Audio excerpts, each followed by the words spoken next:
COVID caused families here in Arkansas to improve education systems in Tremont. The last 2 years have been COVID caused families here in Arkansas. But in the midst of that,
Dean just mentioned what it means for a world.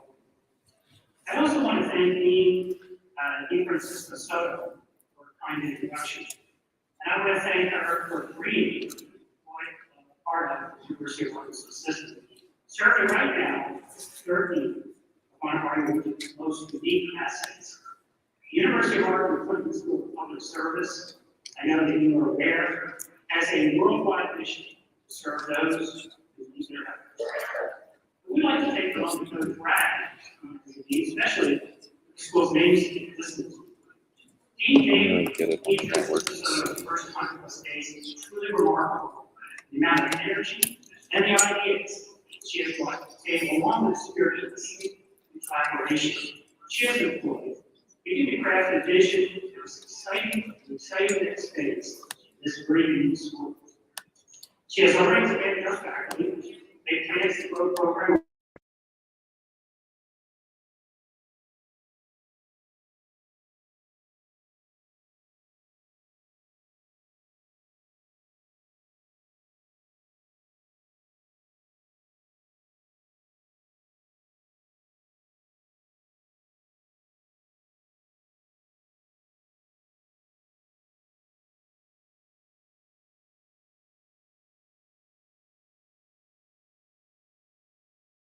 The person needs to be aware of and ready to lead the campus where it is and where it needs to go. Thanks to hard work of our search committee and to President Clinton, who generously gave of his time to assist in the process, I think we hit this one out of the park. In my 11 years as president of the UA system, I've had the honor to attend and celebrate more commencements than I can probably count. I'm sure that it's well north of 200. But I never tire of the experience of celebrating the accomplishments of our students. Your success represents the very purpose we all pursue in higher education. This day not only represents the culmination of your hard work, but also the dedicated work of our faculty and staff to have provided you with a meaningful experience that will help you grow and develop in your lives and your careers. I know that the knowledge and experience that each of you have gained here at the Clinton School will carry you into your next chapter, and that our university system and our state and our nation will be better off because of your accomplishments. So on behalf of the University of Arkansas System Administration and the Board of Trustees, congratulations to each of you for this outstanding achievement. There aren't many university systems that can claim the prestige of a presidential school located on the grounds of a presidential library. And the list gets a lot shorter.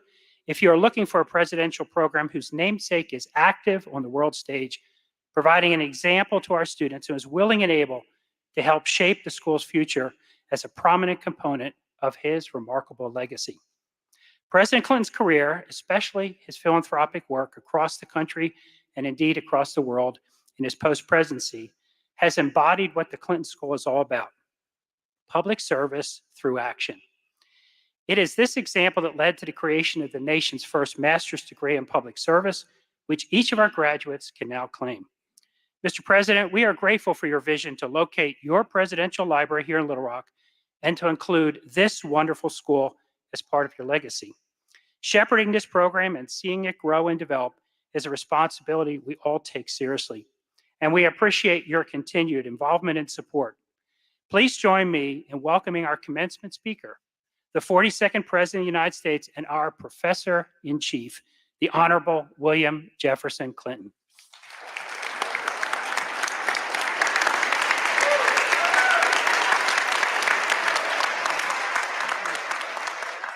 Thank you very much.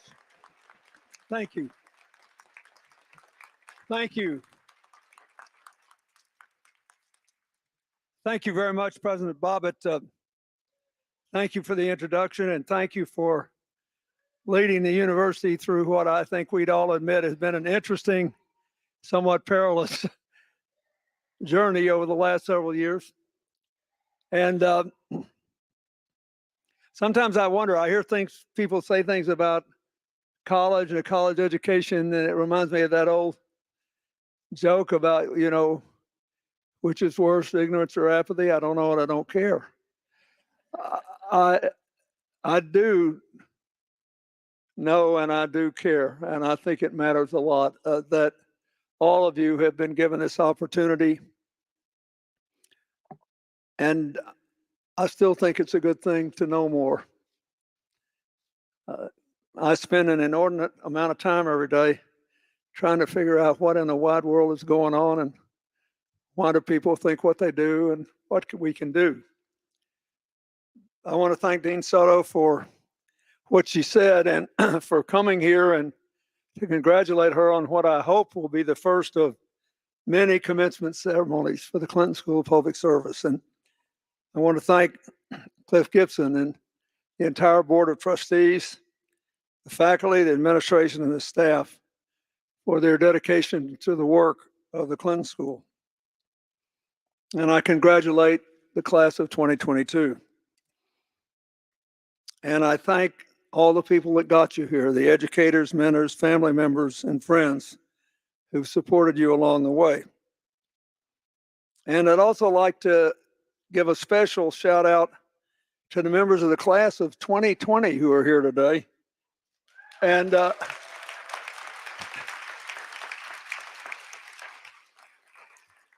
finally getting a chance to walk across the stage and collect their degrees, which is proof positive that no matter how interesting and creative we got during the pandemic with all of our virtual interconnections, the real deal still counts for something. After 2 years of waiting, I will do my best not to stand between you and your diplomas too long.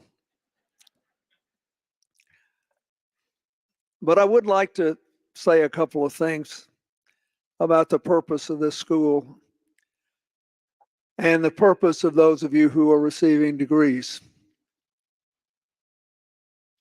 When I decided to put my library here and was trying to decide exactly what else we wanted to do, I looked at all these really impressive schools of public policy.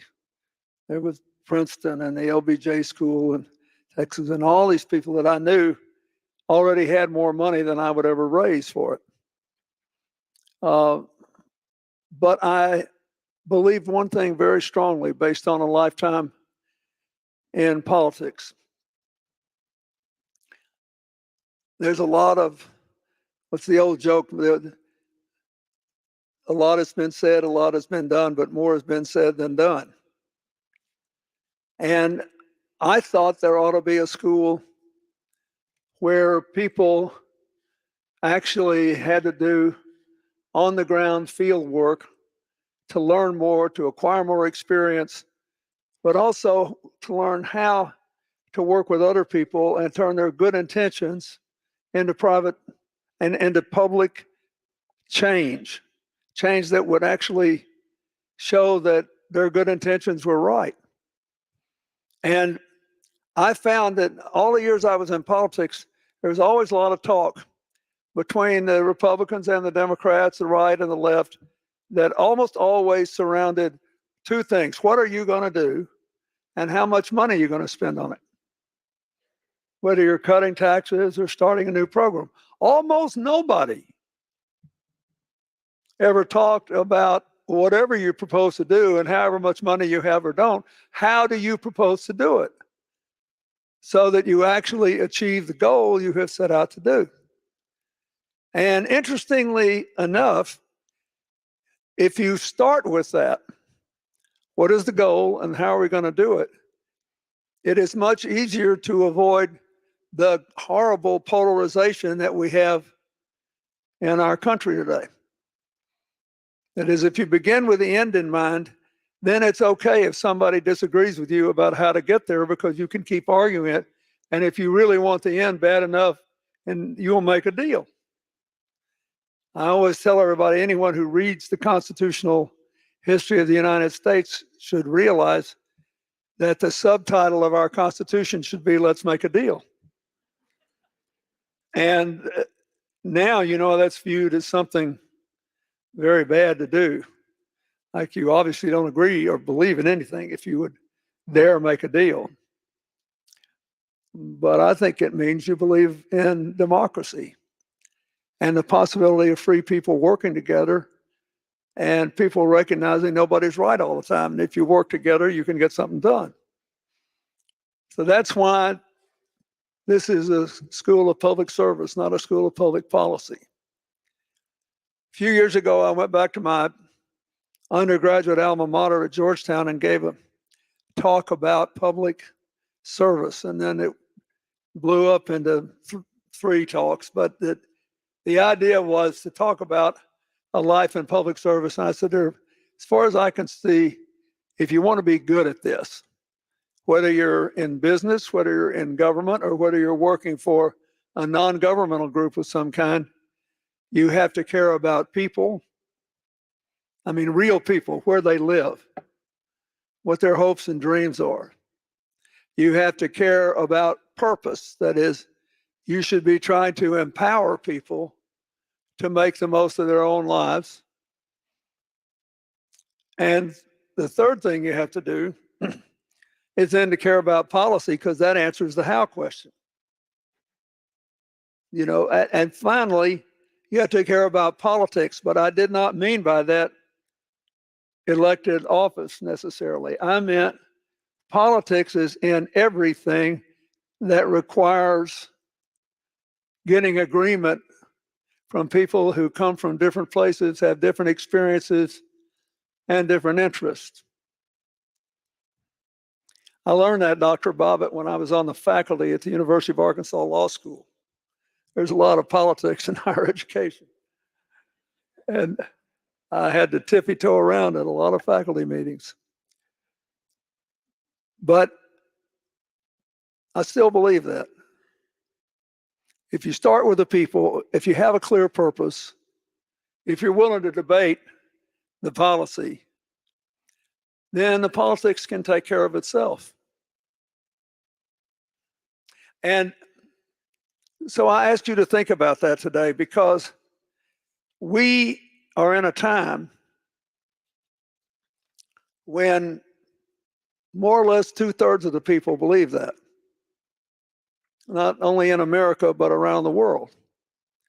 And yet, it is not nearly as successful in many places as polarizing by demonizing the people who are against you and finding the person that's as far from you as possible and pretending everybody standing between you and them agrees with them, which is just not true. So I think all of you who have this degree will go out into the world, I hope, with a greater ability to navigate that. Because you can't ever take democracy for granted. There are no permanent victories, and never have been, in politics or in public policy. You're always learning new things, or the demography's always shifting, or somebody's doing something somewhere else, which changes things. All the things we're living with today. So you have to decide what you believe.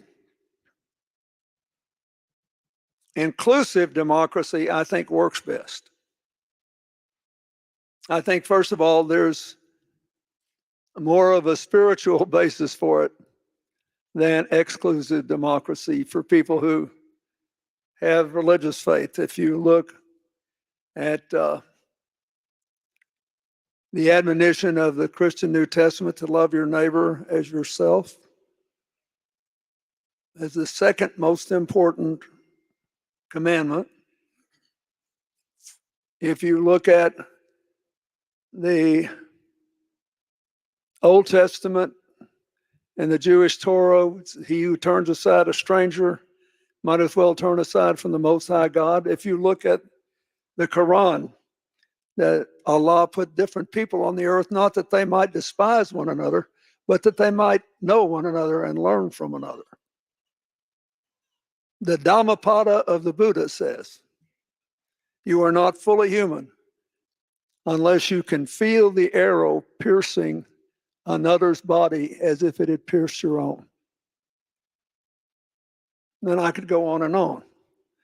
You either believe that or you don't. You either think our common humanity is more important than our interesting differences, or you don't. Then after that, the second most important question is, if that's true, should we live under the same set of rules? You believe that or you don't. The extreme manifestation of not living under the same set of rules is shown in the battle in Ukraine today, where Ukraine wants to be an independent, growing, if flawed, as they all are, we all are, democracy. And Russia, under Mr. Putin, wants to own them, loot them, and is willing to kill quite a few people to get the job done.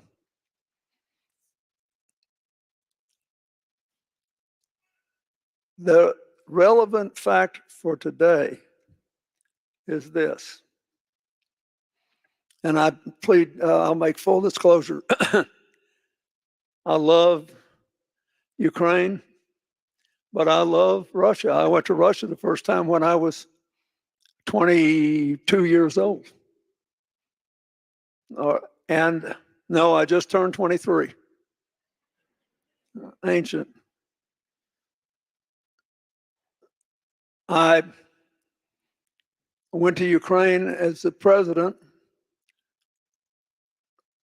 and talked them into giving up their nuclear weapons, the third biggest stash in the world, because Russia and the UK and the United States all signed an agreement promising we would protect their territorial integrity. And when Mr. Putin got there, he said, well, your friend Yeltsin signed that, but it was never ratified by our parliament. Therefore, it's not part of our constitutional mandate. I disagree with this policy. Keep in mind, they'd already gotten what they wanted. Ukraine had given up their nuclear weapons. Be like, how would you feel if you went into McDonald's tomorrow and you placed an order that cost $5, and the guy took the $5 and then said, you took $5 from the person who was here standing before me, and I've taken over, and I'm looking at you, and I think you need to go on a diet. I'm not giving you the food. well, please give me my $5 back. I got the money. You need to understand that's what happened. That's why we're in this mess today. I doubt very seriously if Vladimir Putin would have been shelling hospitals and killing all the other innocent civilians if Ukraine hadn't done what at the time was plainly the right thing to do and given up all their nuclear weapons. So Putin lives in a world where there's one set of rules for him and his crowd and another set for everybody else. Almost all of us think we would like to live in a world like that, even if we can't bear to admit it. We do.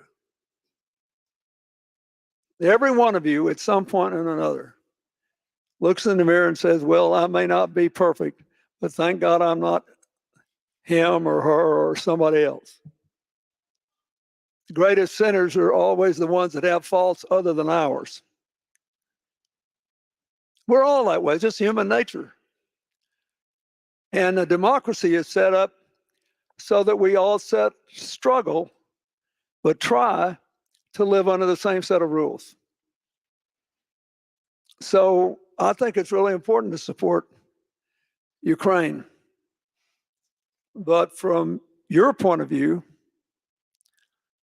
it's really important that however you choose to serve in the public, private, or non-governmental sector, you try to create a life good enough with enough shared prosperity and shared opportunities and shared responsibilities that we can knit together a community that will prevent war and stop people from dying too young and stop people from being thwarted in their legitimate aspirations and dreams.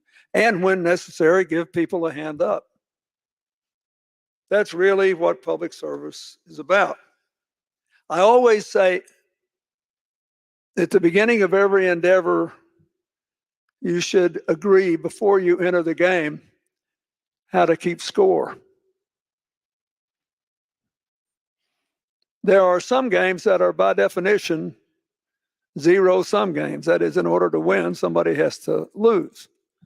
That's why basketball games, we're in the NBA finals now, have overtimes.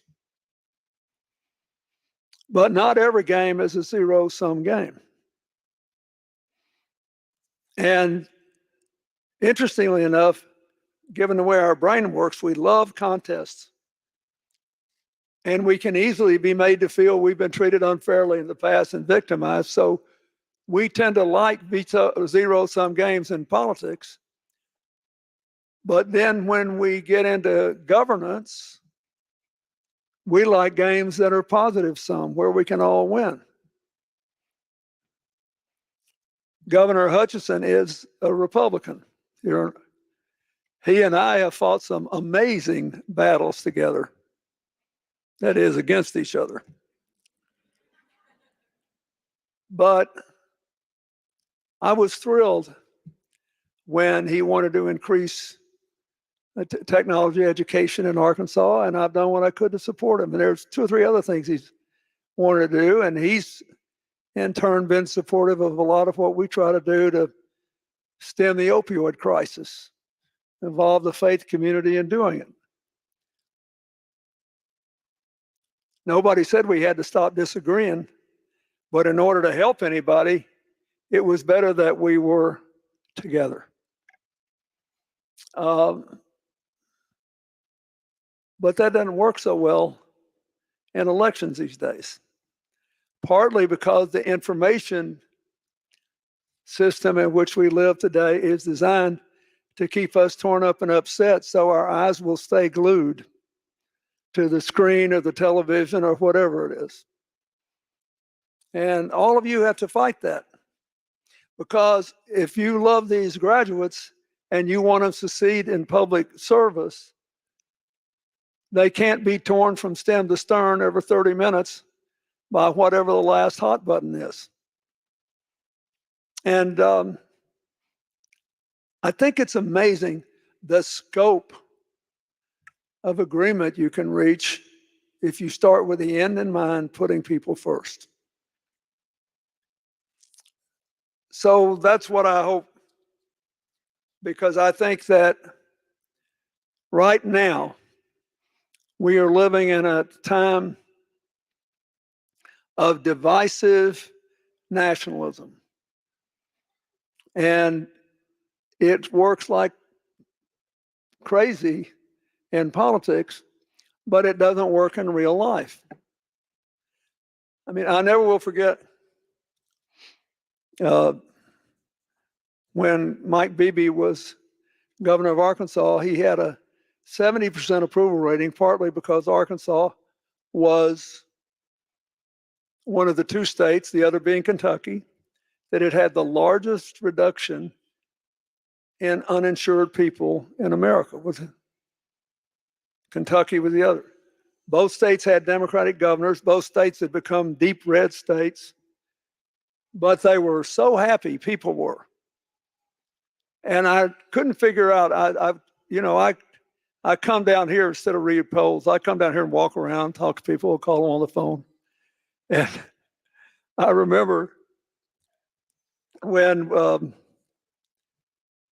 one person said they really did like this program Beebe had gotten in, and it was so much better than Obamacare. And so then when you ask them where to find it on the internet, it was, of course, the Affordable Care Act, and that's what it was. But Beebe was smart enough to know he had to get Blue Cross to administer the Medicaid expansion, because our political mind was in a divisive mood and couldn't imagine anything good would happen in Washington. And our practical mind, loving our families and friends, was in a giving mood. And if you, all of you, had been on the front line there working for some anti-opioid abuse group, or working for some effort to help low-income working people sign up for health care, you'd have to navigate this. So the reason I'm saying this is, after they left office, the governor of Kentucky and Beebe, then the most popular governors in the country were the Republican governors of Massachusetts and Maryland, two Democratic states, because they were fair to everybody and they worked together. So we actually do like it when people make things happen, but we won't vote for it very much. And that is the climate in which you enter. Dictatorships around the world trying to push people around. People determined to stay forever, like Mr. Putin and President of China, Mr. Xi, putting the stability of the world at risk and treating real people like they were just pawns on a chessboard. And then in America, wanting to be faithful to our crowd, even if it puts our human mission at risk. So you, no matter how you do it, have to figure out a way to navigate those divides. And I've been thinking about it because in the last few weeks I have said goodbye to three of the finest public servants I ever knew. I was in Mississippi a couple of days ago for a long delayed memorial service for Governor William Winter and his wife, who died in their late 90s, but almost a year ago, and we couldn't have a service. He was my friend and we served together. But Bill Winter kept getting elected in Mississippi, even in the 50s and 60s when he was pro-civil rights. And he served on my race commission when I was president, and then he came home for the rest of his life and worked on racial reconciliation at Ole Miss. And he and his wife were great friends of Hillary's and mine, and really great people. He jogged till he was 85. And then before that, I spoke at Madeleine Albright's funeral. And you all know her story. A Czech immigrant driven out of her home twice by Hitler and Stalin. And she found her way here because her father was a professor at the University of Denver, and she became Secretary of State. Then, right before she died, one of my closest friends, Dr. Paul Farmer, who was, I think, the most important public health doctor in the world, died with his boots on in the hospital at Butero we built in northeast Rwanda, embracing a 16-year-old girl suffering with cancer in the first cancer center in Central Africa. His father died at 49 of a heart attack. His father's sister died at 53. He inherited the bad heart gene. But he made a phenomenal difference in the world. Grew up with 4 brothers and sisters in a bus they converted to be like a trailer because his dad was a traveling salesman. Had nothing, went to Duke, went to Harvard Medical School, then opened an AIDS clinic in Haiti. And the rest just took off. All of these people were normal people facing adversity when they were young in different ways and determined to make a difference. Farmer never ran for any office, but we worked on the recovery area in Haiti together. Madeline never ran for any office, but she was active in politics from her perspective and supported democracy all over the world. Bill Winter ran 3 times for governor, finally won, and then ran against Thad Cochran, who was a friend of his. And Senator Cochran beat him in '84, which was a good year for the GOP, and he never ran again. But from '84 till the day he died, he was still at his marbles and he was still fighting for racial justice and for a better future for his state. You can do this. There are no rules and there are no fixed outcomes. So you can only have fixed values. You either believe our common humanity is more important than our interesting differences, or you don't. You either believe that democracy should be more inclusive, as I think all scriptures indicate it should, or you don't. The binary path is easier. It's either good, bad, us and them. It's so easy. You just immediately figure out who's us and who's them, saddle up and fight. But the reason you need an education is to think and feel and test your thoughts and your feelings against the real lived experiences of other people. That's what I wish for you. Here's my final thought.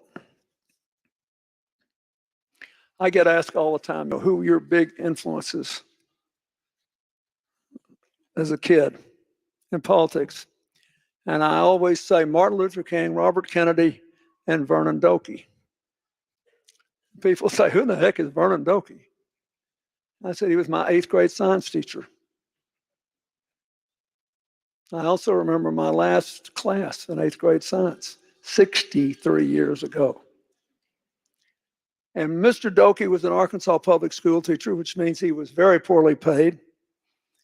And he was a retired coach, and so a lot of them tried to stay on until they could get full retirement and teach something else. And frankly, a lot of them weren't very good. He was great. I had 2 coaches. One was my biology teacher, and the other was Vernon Doakey. They were both great. So we're in our last class, and Vernon Doakey, to put it charitably, was not a handsome man. He kept gaining weight when he got older, and he couldn't afford to buy new clothes, so he just kept pushing the outer limits there. He had poor eyesight, and there were no contact lenses back then, so he had Coke bottle glasses. in a beak nose, which he accelerated or accentuated by smoking cheap cigars out of a plastic holder. So we get to the last day, and he said, kids, it won't be long till you won't remember a thing I taught in 8th grade science. Nothing. He said, if you don't remember anything else, you remember this.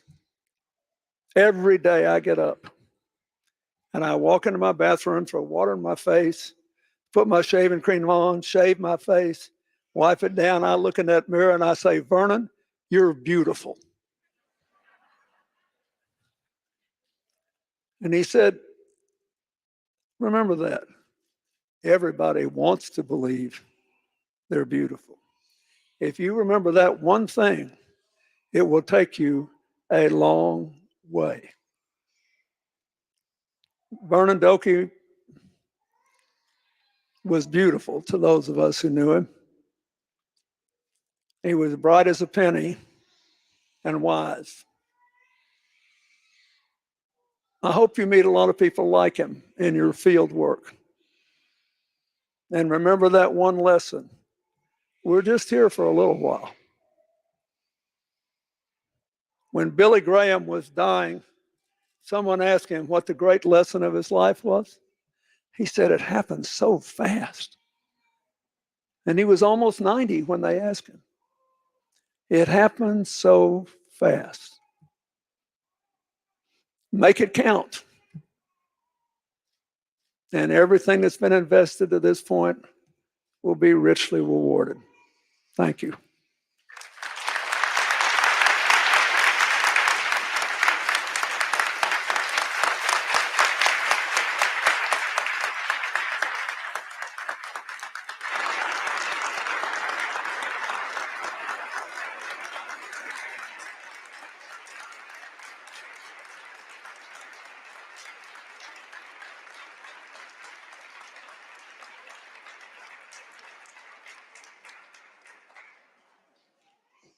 Thank you, President Clinton. And now you know why President Clinton is our professor in chief. It is now time to announce our student awards voted on by the faculty, and it is my pleasure to bring up here Dean Susan Hoffbauer. Thank you, Susan.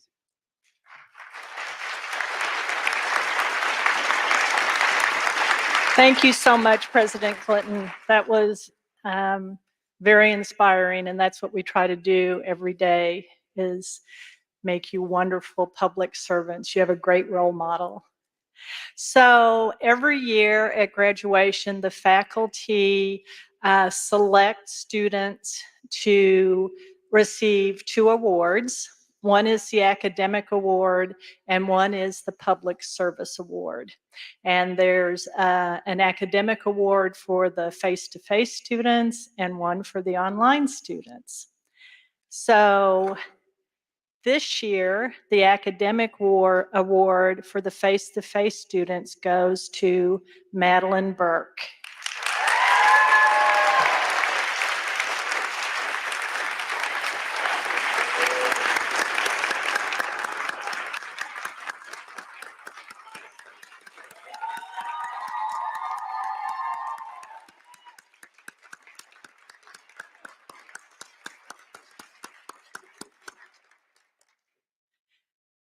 The Public Service Award is for students who, in their time at the Clinton School, have shown a commitment to public service. And the Public Service Award for the face-to-face students is Lydia Great.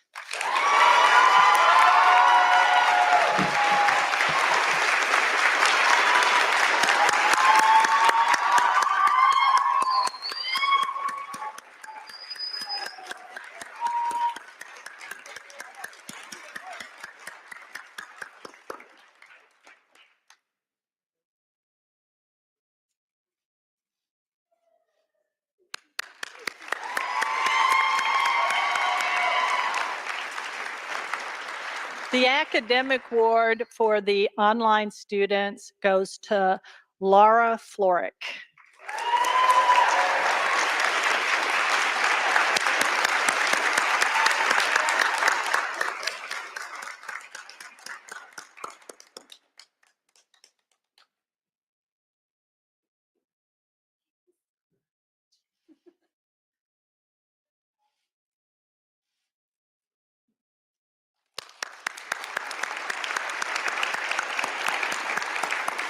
And the Public Service Award for the online program is Leah Metz.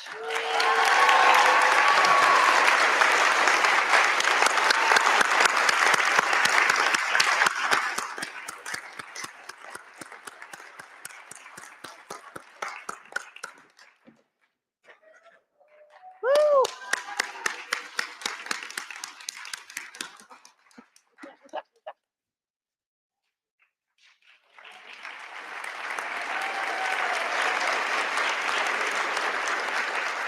The first academic dean at the Clinton School, Dr. Tom Bruce, was an amazing man, and he helped start the College of Public Health at UAMS, and then they lured him over to be there at the very beginning of the Clinton School, and much of his legacy lives at the school. He established an award to be awarded to an international student in recognition of their academic achievement and their public service. And the recipient of the award this year is Ophelia Akoto.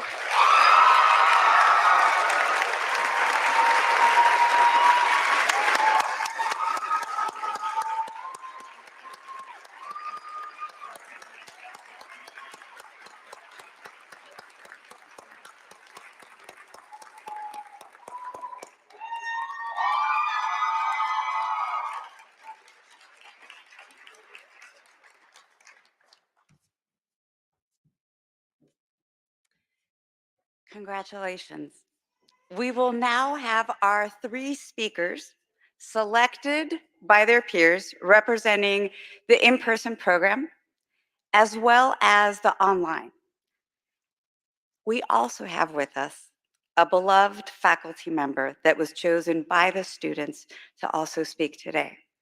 So first, I want to welcome Brentia Clayton, followed by Leah Metz and Dr. Nicola Driver. Brentia.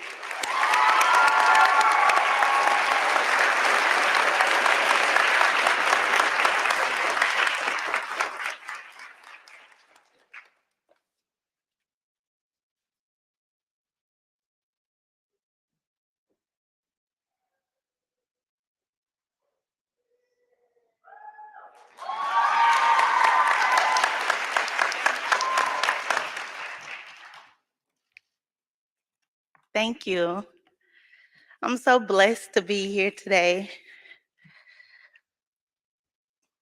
First, I would like to give honor to God, the creator of everything, in the name of the Lord, my Lord and Savior, Jesus Christ. I also would like to thank my ancestors whose shoulders I stand on before you today, because without them, I would not be here. Happy Mother's Day to all of the moms, especially to my mom, my aunt, my bonus mom, and both of my grandmothers who are here today as well.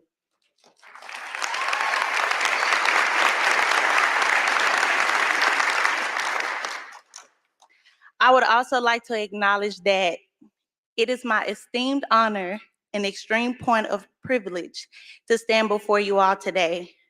President Clinton, Dr. Bobbitt, all of the Clinton School faculty, staff, friends, class of 2020, and last but most definitely not least, the illustrious class of 2022. We did it, y'all. I would not be Brentia if I did not start off with a quote by a phenomenal woman, the late and great Dr. Maya Angelou. She once said, "We delight in the beauty of the butterfly, but rarely admit the changes it has gone through to achieve that beauty." Now, I did not ever get the chance to meet her to ask what she meant by this. But if I may, I would like to share my interpretation of this quote with you. Today, we stand here as graduates of the University of Arkansas Clinton School of Public Service. But remember those long nights from first semester? Preparing for all of Dr. Bavon's finals? or interpreting articles about public service from Dean DePippa? Or what about all of the days interviewing and coding qualitative data from Dr. Driver? And writing papers and learning about interracial dialogue and facilitation from Dr. Richards, my advisor. You see, the beauty is what we see now, but I can't forget about that process. And it was a process. A process I do not know how I would have made it through without the support of my classmates, the prayers of my family, my husband, and my new sisters that I met here at the Clinton School, Ophelia, Camille, and Felisa. There's always a journey that shapes us and a process that graces us to achieve that beauty. So I would like to say thank you all for persevering through it in the middle of a pandemic. At a time when we could have been doing other things, we chose to serve, we chose to grow, we chose to love, and we chose to do it together. So to the class of 2022,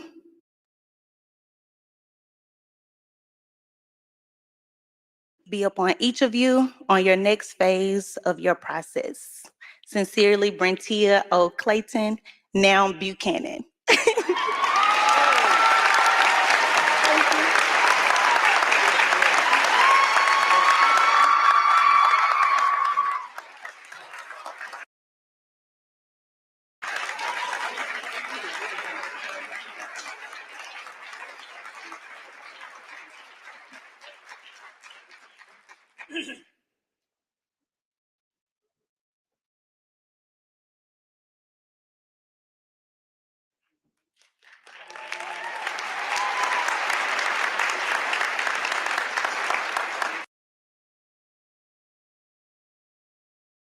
For a basis of understanding and to aid in following along, I wrote my speech as I would any of my academic papers over the past 2 years.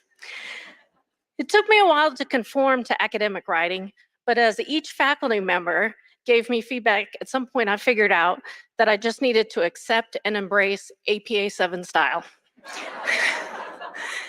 And for Dr. Bavon and Kati Martinez, who are wondering, does she have a age? Yes, yes, I do. And I have extra copies for those two. Let me take you through this academic paper process. We begin with the title page with all the important information of a title, a graduation speech, my name, Leah Metz, the institutional affiliation, the Clinton School of Public Service, the course number and name, graduation 2022. Woo. The instructor's name, Dean Susan A. Hoffpower and Dean Victoria M. DeFrancisco Soto. And finally, the assignment due date, May 7th, 2022.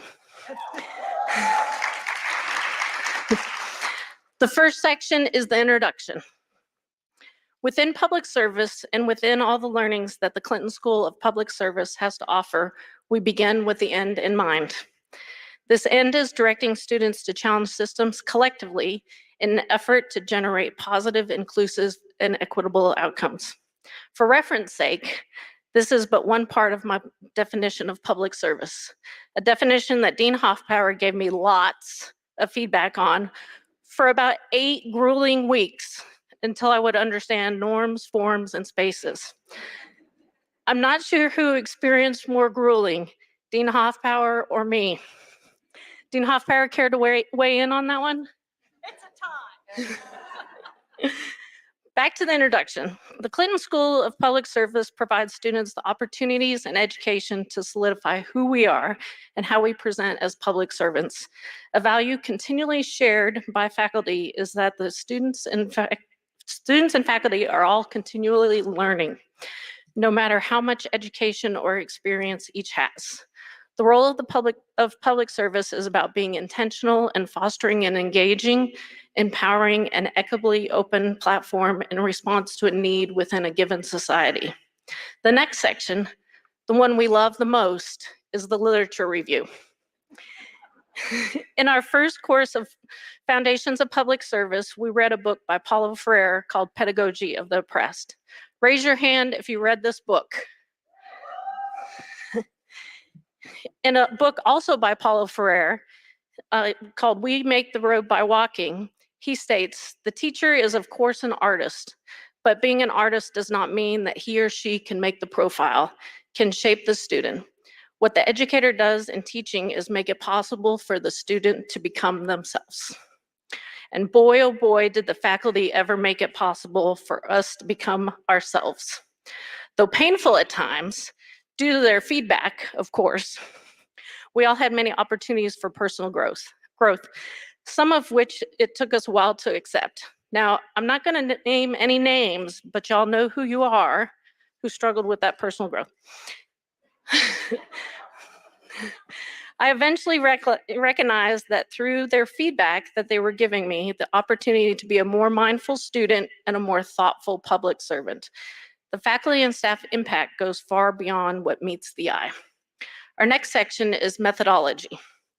Cresswell and Cresswell share with us that mixed methods research design utilizes both quantitative and qualitative research design in order to provide insights beyond what each would provide standing alone.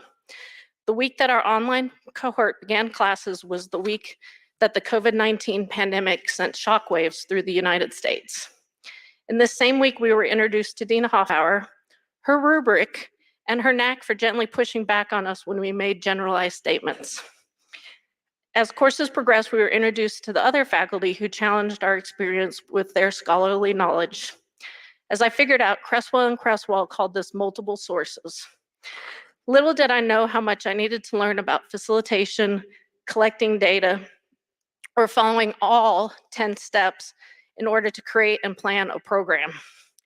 Let's see, there was something important about active listening and collecting only the data that you will utilize. And those 10 steps, they include something about capacity, sustainability, succession planning, and a few other things. Not to worry, Dr. Richards, Dr. Park, and Dr. Bavon, I kept my rubric feedback so I can recall what I am missing. Furthermore, I'm not sure how many red pens Dr. Chapman, the writing coach, has, but I'm pretty sure she has gone through a lot when reviewing my papers. There again, Cresswell and Cresswell will call my little aha moments and my growing pains as emergent design. Emergent design acknowledges that during this process, there may be shifts and changes as data is collected and analyzed. Well, eventually shifts and changes emerged only after I got over being angry about being called out on those areas where I needed to improve. We move on to the holistic account, which has us realizing that this whole graduate school process is complex and has multiple perspectives. As students, we entered graduate school in a pandemic, each of us having to navigate in a variety of ways. We saw enduring injustices brought to the forefront for all to see. Black Lives Matter protests had me rethinking what good trouble is all about and how it will impact systemic racism. Throughout the 2 years, each of us has been impacted by internal and external influences. Mixed methods approach gave me a clear picture of who I wanted to be and how I wanted to show up as a public servant. And now, on to the results. As a student, we embrace and give grace to finding ourselves. We also hold this space for the communities in which we serve. In this essence, the reach of the faculty and staff extends beyond the classroom, beyond learnings, and beyond graduation. Educating students goes to the heart of the public service work of impacting the fight for social justice. The Clinton School of Public Service reminds us in keeping the end in mind and operating at the intersection of theory and practice. As students, we must carry with us the mindset of operating at the intersection of theory and practice, which will only strengthen the public servants that we strive to be. And finally, we are at the conclusion of my final Clinton School of Public Service paper. What became evident throughout the research for me is that there is still much to learn. While all of us have decades of experience, there must always be an openness to continue learning. This openness allows us to consider alternative solutions beyond our own experiences. Dean Hoffpauir once shared with me, "Aren't the unexpected gifts and grace life gives us strange and wonderful?" There is no truer statement, and every day I'm beyond grateful for each person at the Clinton School of Public Service and how they continually mentored us, held space for us, and challenged us to grow as public servants. As we all go back into the world, may we remember to be open to new theories, to new practices, to new people, and to challenging systems collectively in an effort to generate positive, inclusive, and equitable outcomes. I close all my emails and correspondence with one simple word: onward. Onward symbolizes that we must continue onward, and it isn't always upward. Thank you, and onward.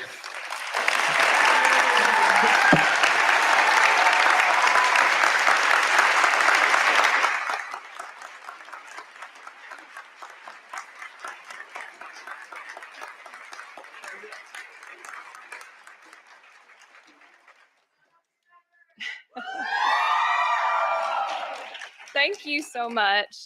Thank you to the parents and grandparents and spouses and friends who are all here to support our graduates today.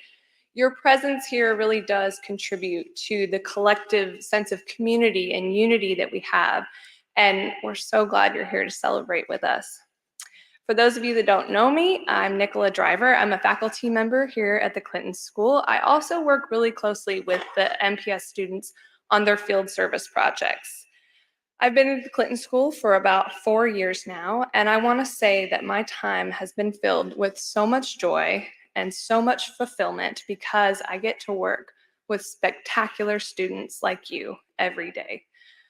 I am truly so lucky to be able to teach you and then watch you go off and accomplish things I only ever dreamed of. Seriously, it's amazing what our students end up doing. It is truly inspiring, humbling, at times exhausting, but most of all, it's life-affirming, especially on days like today. So for that, I thank you. Thanks. I don't have a ton of time, so I want to cut to the chase and talk to you a little bit about this concept known as grit. Well, what is grit? It's usually defined as one's ability to pick a goal, stick with it, and persevere long-term towards that goal. It's often referred to as stick-with-itness or stamina. And psychologists and other researchers have found that grit and age tend to go hand in hand, meaning that older individuals tend to be grittier than younger individuals.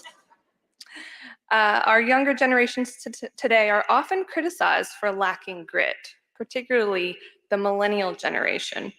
They've been accused in both research and popular culture for, leaving jobs too often or too quickly and lacking commitment and drive towards their causes. Now, with all due respect to this body of work, these researchers clearly did not study our Clinton School students. Yes. I have seen your grit every single day, every day. I have seen you all face seemingly insurmountable challenges head on, and I've seen you persevere. I've seen you work towards change, towards the common good, towards social justice, even when it seemed impossible. There were lots of tears and lots of triumphs. And you didn't just show your grit in the classroom. You showed it most dramatically in your field work. You made so many real positive impacts in our local Arkansas communities and communities around the world. I have just a few examples that I think your loved ones would like to hear about. You designed and evaluated programs to help women and minority-owned businesses in Little Rock grow towards financial success. You advocated for systemic change to the Arkansas court debt system, collecting stories of those unable to break free from the court debt cycle. You made recommendations for increasing access to the labor force for women in Jackson County. You analyzed data from lending institutions to uncover patterns of racial and ethnic discrimination in housing loans. You helped us better understand public perceptions of hunger, poverty, and homelessness in Central Arkansas. You outlined the creation of a period poverty program for rural Sri Lankan schools. You researched and fought for increased public financing for mental health services in Kenya. And I can't give everyone a shout out, I'm so sorry, but these are just some of the contributions that this class made.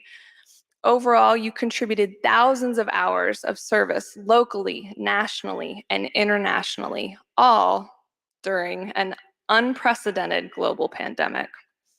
None of this work was easy. It required you to pick a goal, stick with it, and persevere long term. If anything, I'd say our students demonstrate the epitome of grit. I say all of that to say this. Public service work can be challenging, as you have learned. Your public service careers going forward will require the same kind of grit that you demonstrated here at the Clinton School. This might mean sticking with a job long enough for you to get very good at it. Because remember, that takes time, but you'll get there. Or it might mean sticking with your cause, even when you feel like giving up or you feel like the odds are against you. Social change can be slow. Sometimes it feels like we take one step forward only to take 2 steps back again. But believe me when I say that you have the skills to make change happen. Just keep going. I wish you all the best, and in the words of Ted Lasso, be curious, not judgmental. Thank you.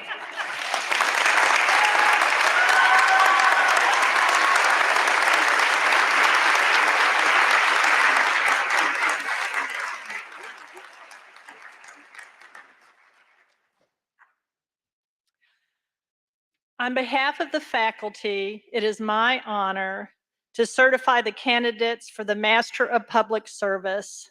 Will all the candidates who are to receive the Master of Public Service degree please rise and remain standing? Chair Gibson. Chair Gibson, I certify to you that those candidates who have completed all of their academic requirements are entitled to receive their degrees. As chairman of the Board of Trustees of the University of Arkansas System, by virtue of the authority vested by law, I confer upon each of you the respective academic degree for which you have been recommended, with all the rights, privileges, responsibilities, and obligations appertaining thereto. And I offer my sincere congratulations to all of you.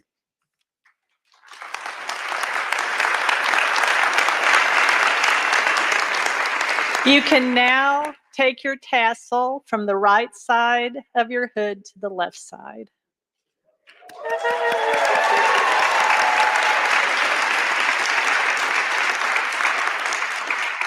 It is now time for the graduates to take the stage for the presentation of the Master Hoods.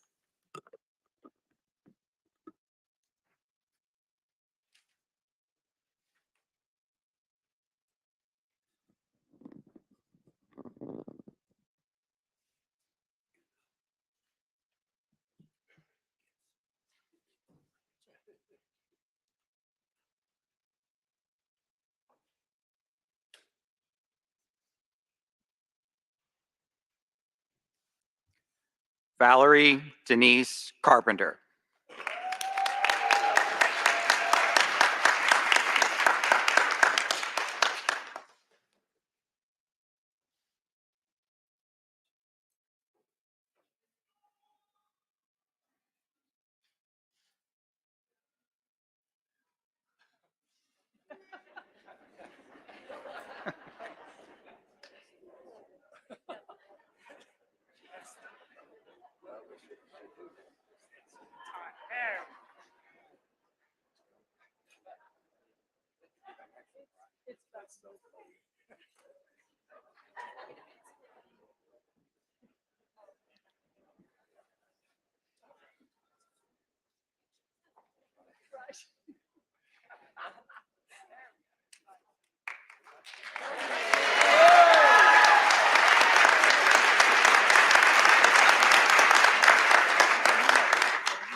Angela Nicole DeNovi.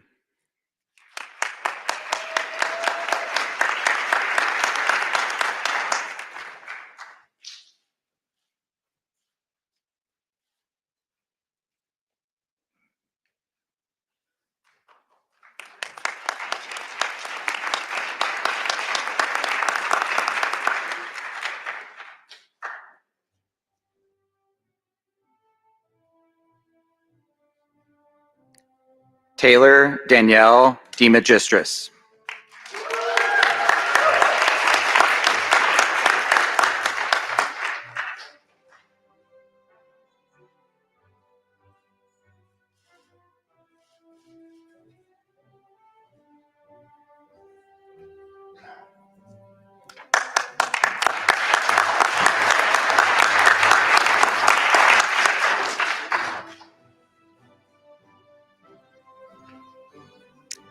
Caleb Denton.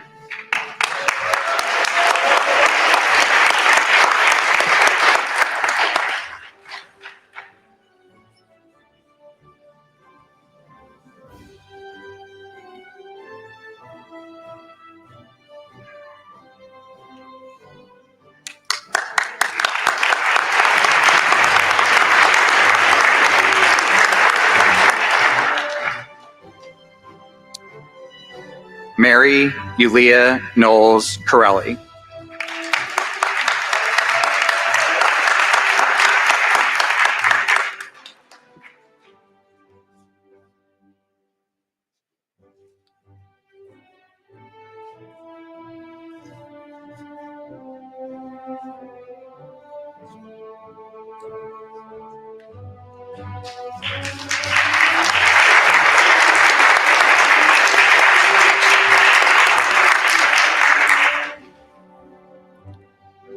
Lyko Mernaka Tyndall.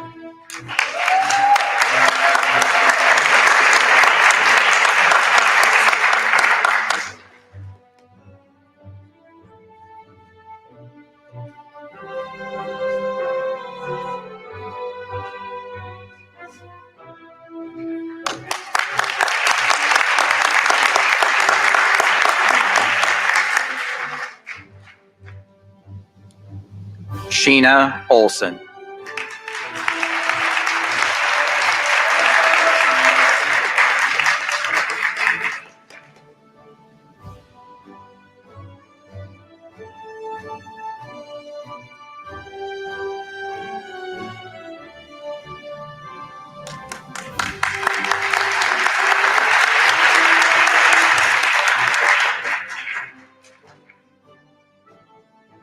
Jason Allen Ortega.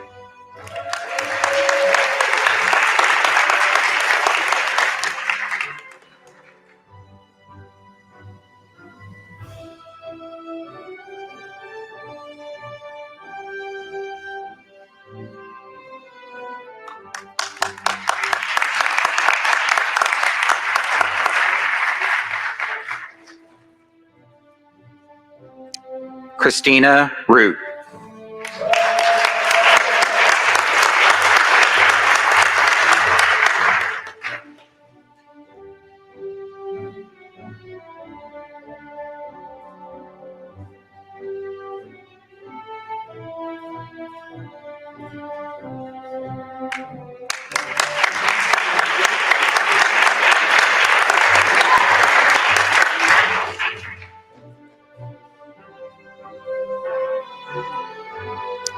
Caroline Powell Sykes.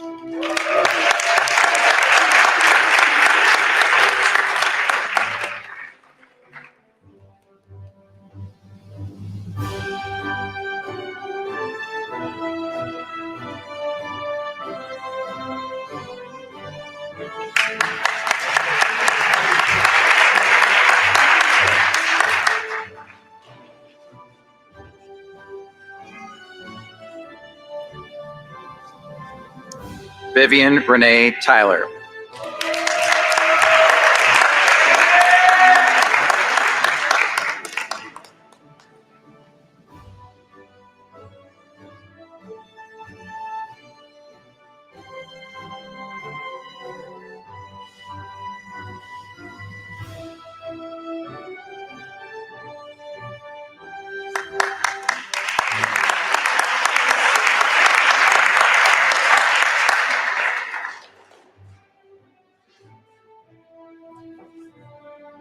Andrea Jane Sky Zekas.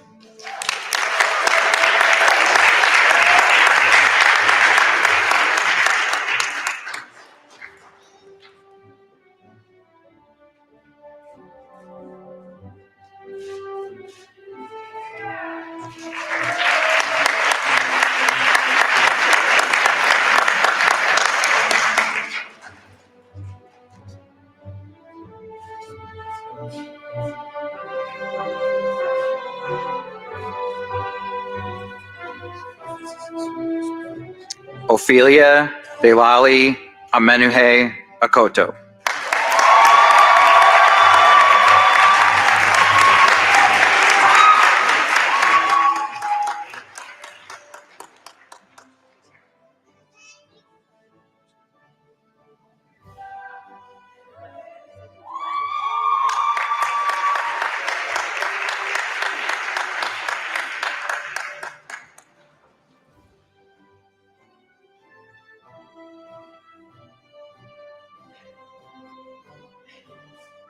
Samantha Grace Black.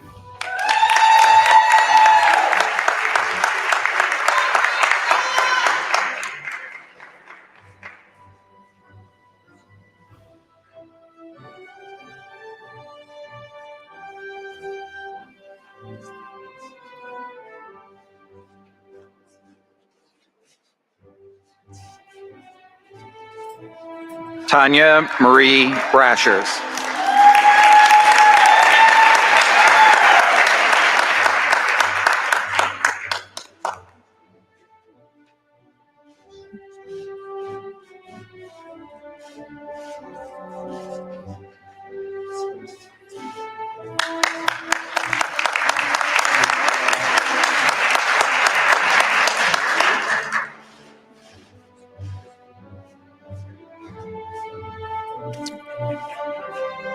Ralph Edmund Bray.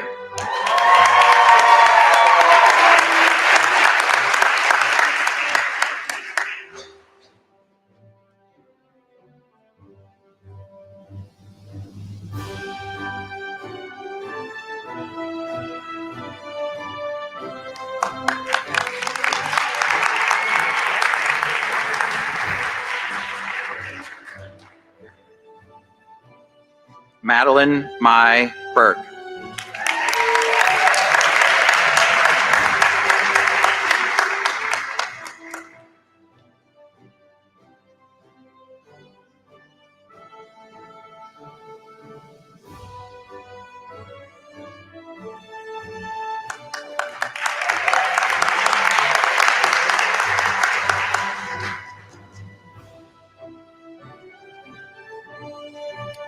Amanda Charlotte Katie.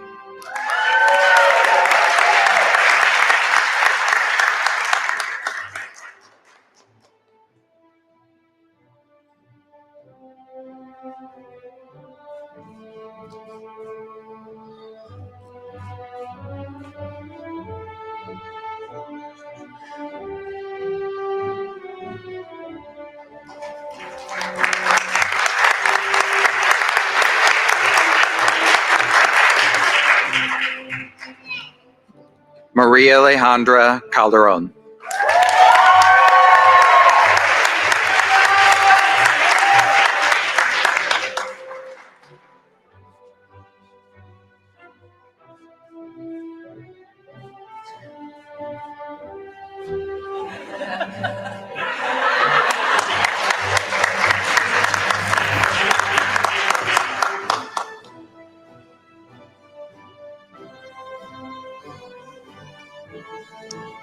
Brentia O. Clayton Buchanan.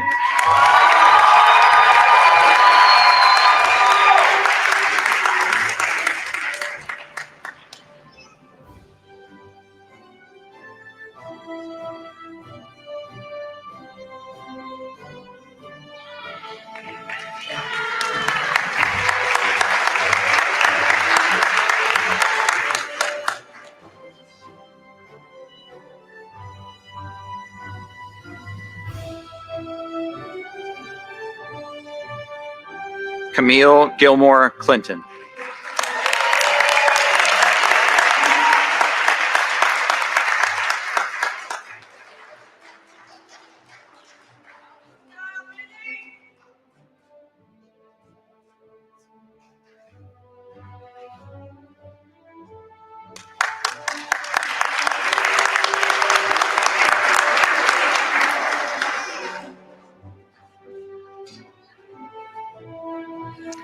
Claire Eleanor Cockrell.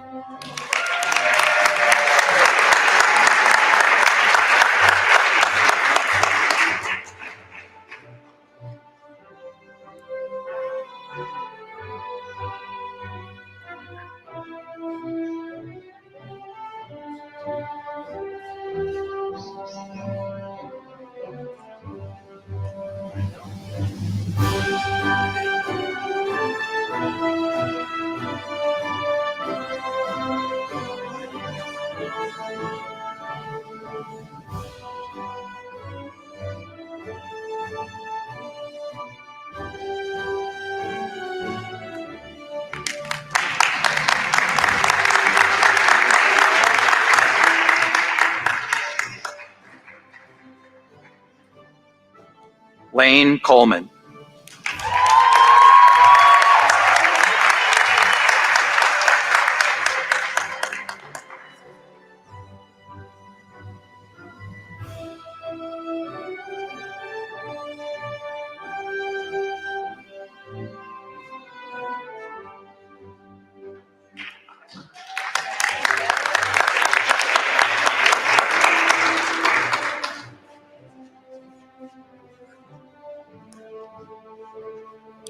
In absentia, Amanda LeRae Cruz.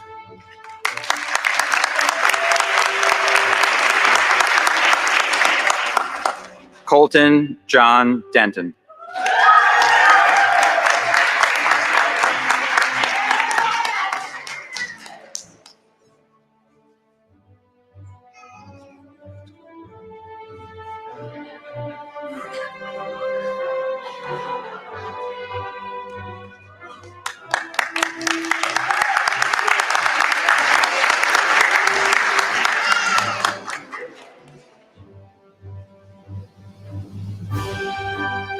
Bethany Grace Downs.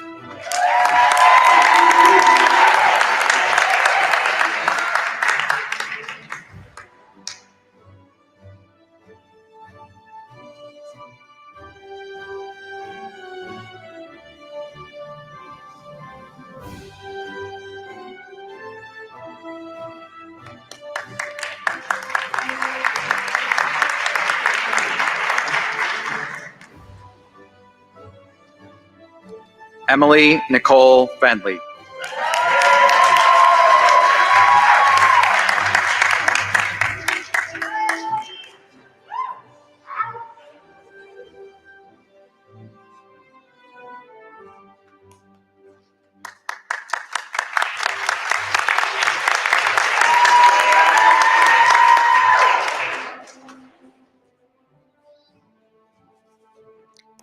In absentia, Jeffrey Fetters.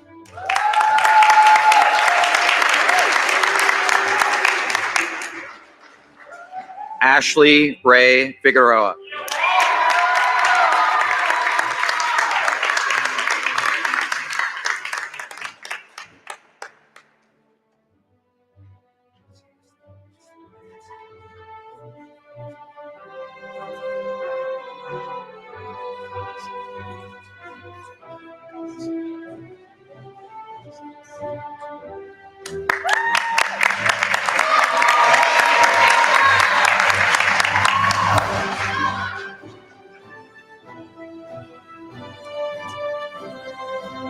Laura K. Florick.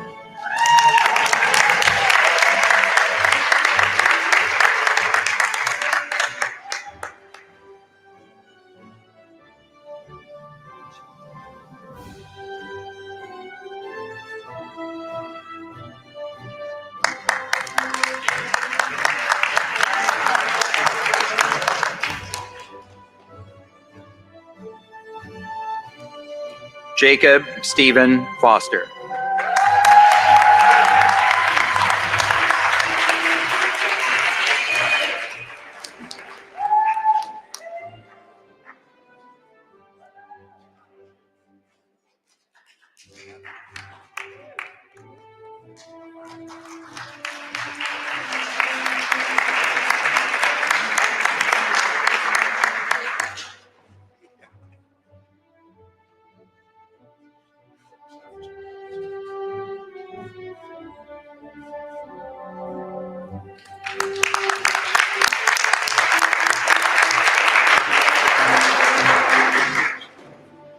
In absentia, Kelsey Foster.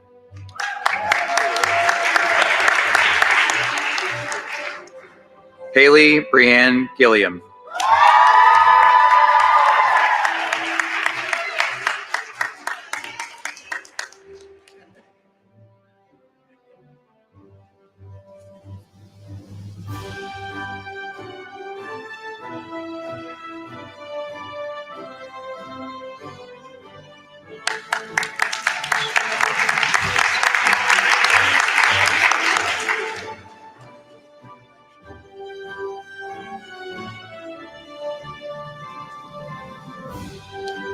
In absentia, Charlene Graff.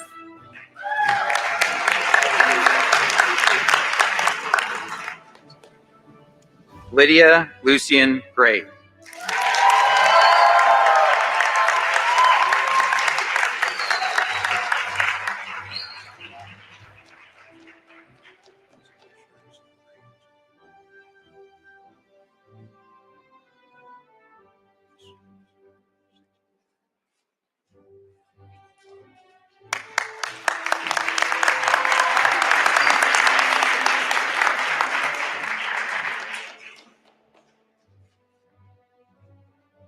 Marianne Rose Hanson.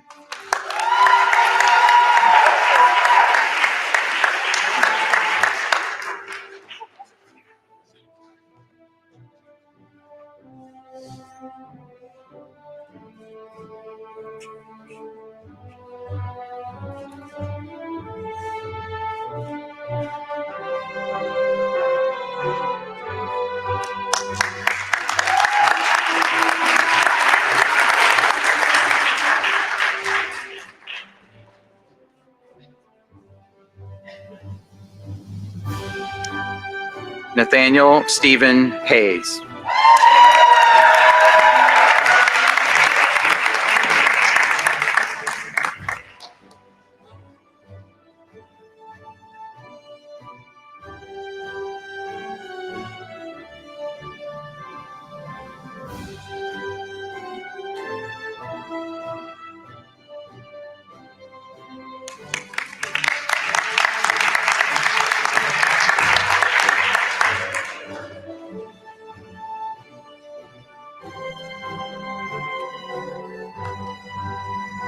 Demetrius D. Jordan.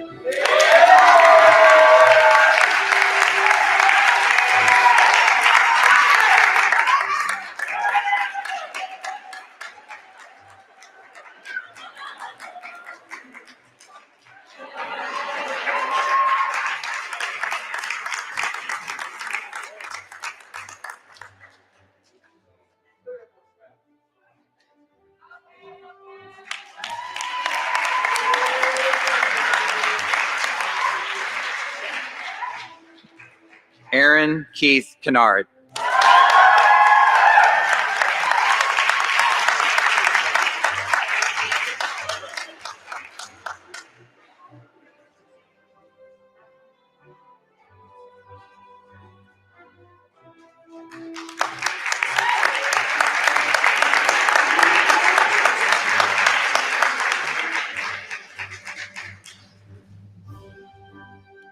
Felisa L. Kennedy.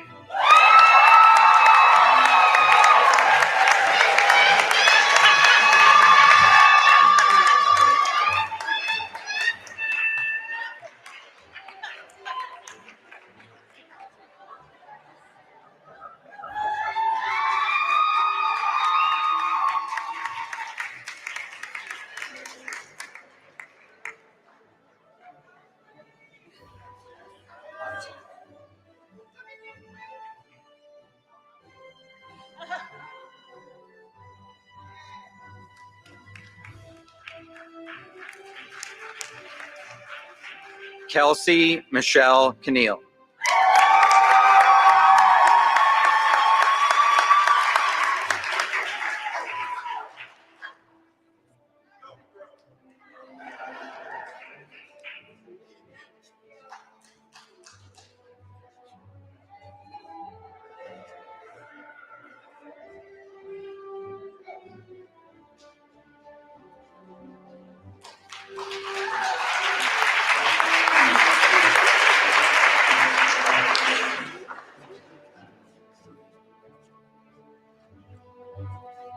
Ariana Kiai.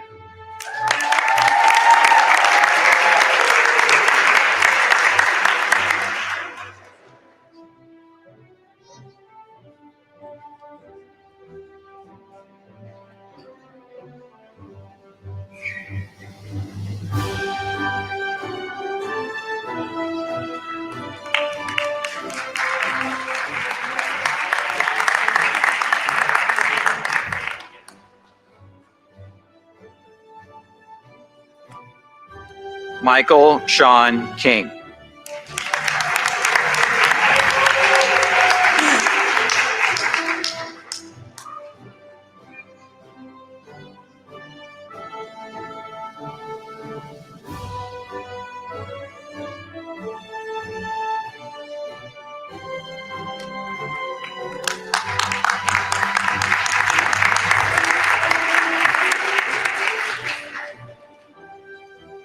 Randolph King.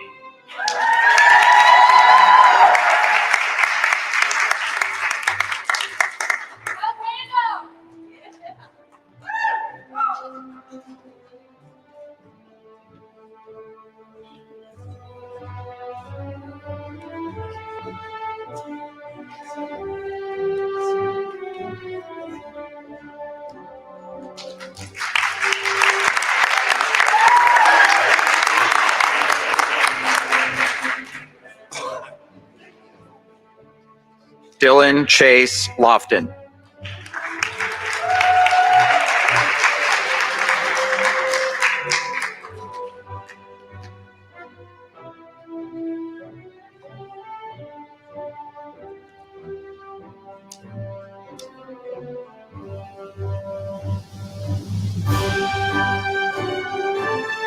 Catherine Martinez Ajola.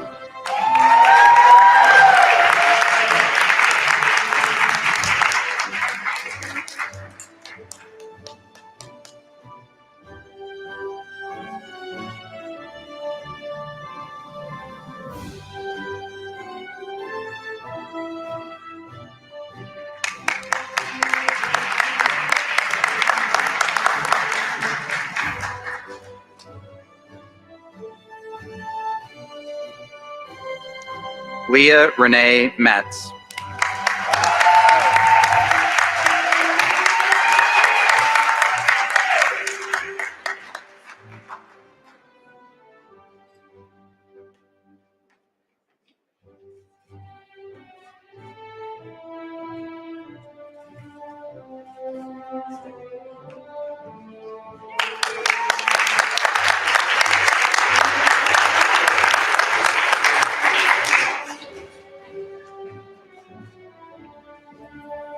Eleanor Miller.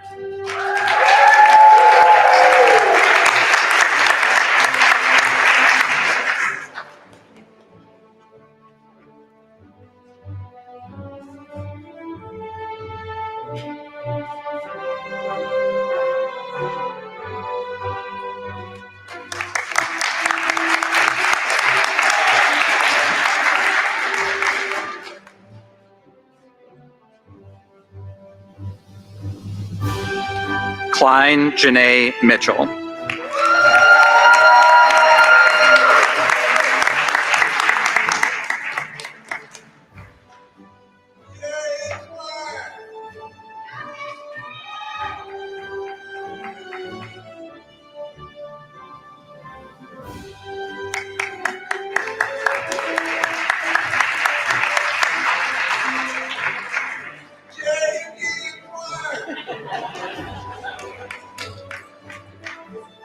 LaShonda D. Noel.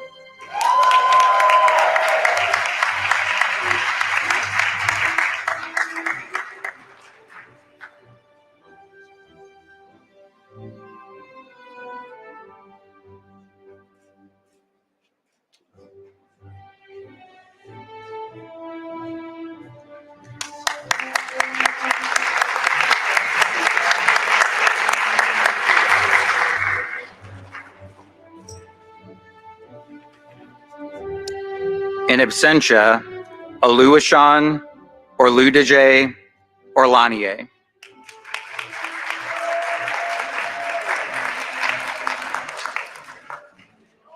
Michael Phillips.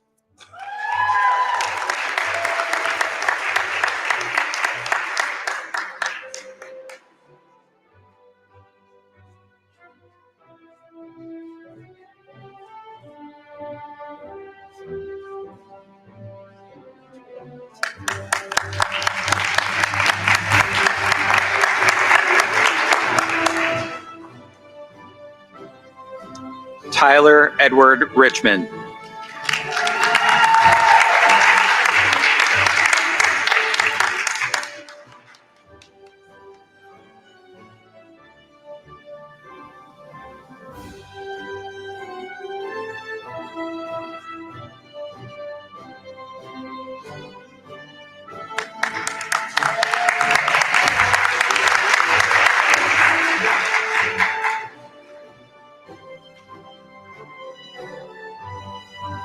In absentia, Sarah Frances Ross.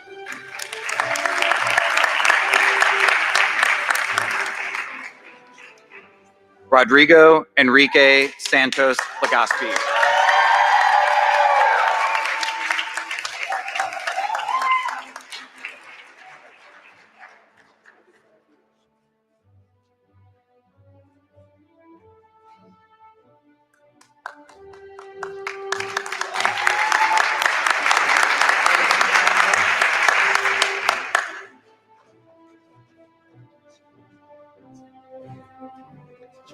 Chloe Savannah Lips Sheffield.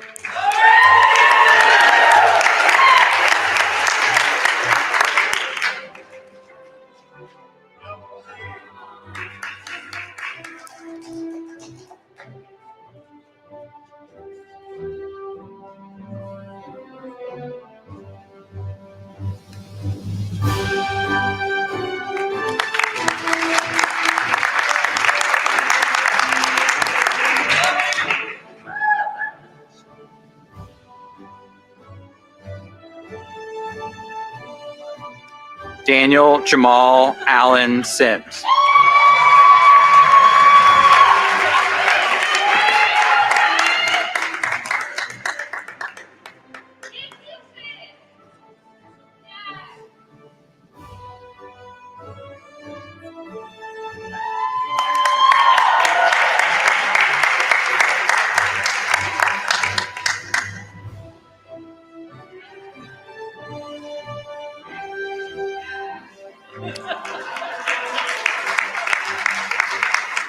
Austin Slater.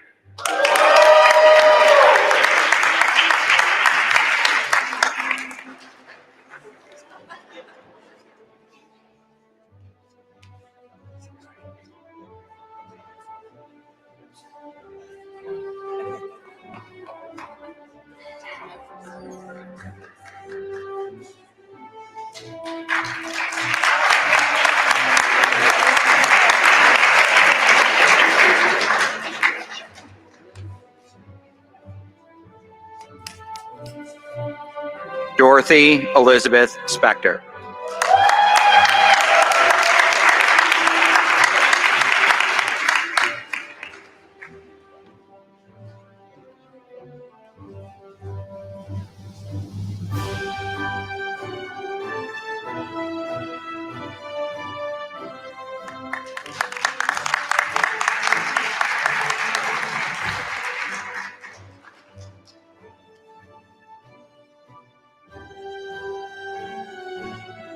Cecilia Grace Baird Trotter.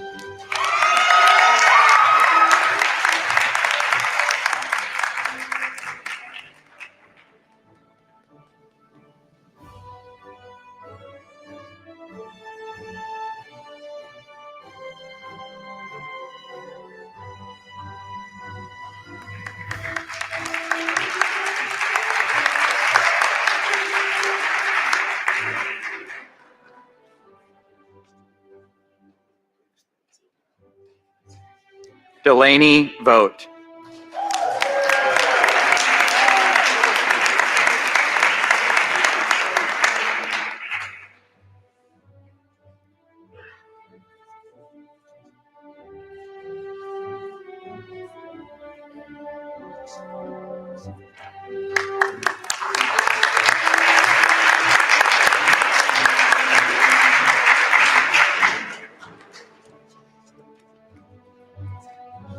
Nika Weitzman.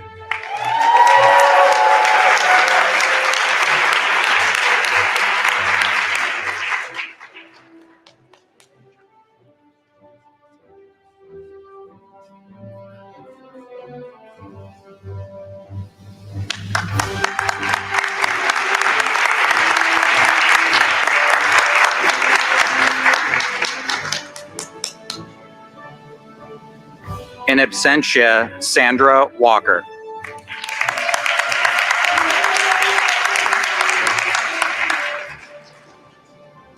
Maya Alexandra Williams.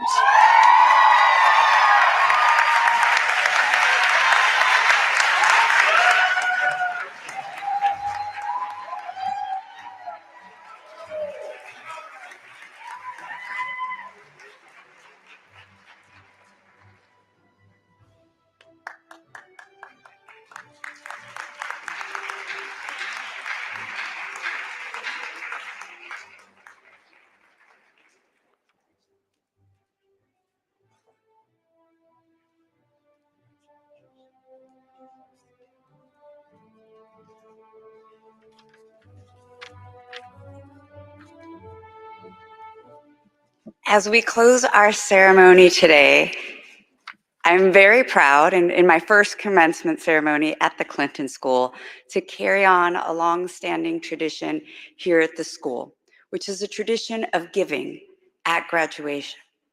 Today, we are collecting gift cards and checks for Brandon House Cultural and Performing Arts Center at this year's commencement ceremony. Founded in 2014, Brandon House Cultural and Performing Arts Center is a nonprofit organization that offers culturally relevant arts-based experiential learning, leadership opportunities in various creative and performing arts, as well as creative career and technical education. Brandon House transforms lives through the creative impact of performing arts.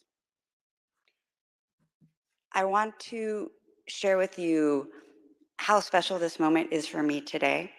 This is my first commencement ceremony at the Clinton School, and also having President Bill Clinton here with us, where we are living his legacy, where we are living out his vision of pure public service, even to the very end of our own commencement ceremony of giving and being impact makers in our community. From the bottom of my heart, I wish you all the best, and I have no doubt that you will carry on and have impact. Congratulations, felicidades, onward.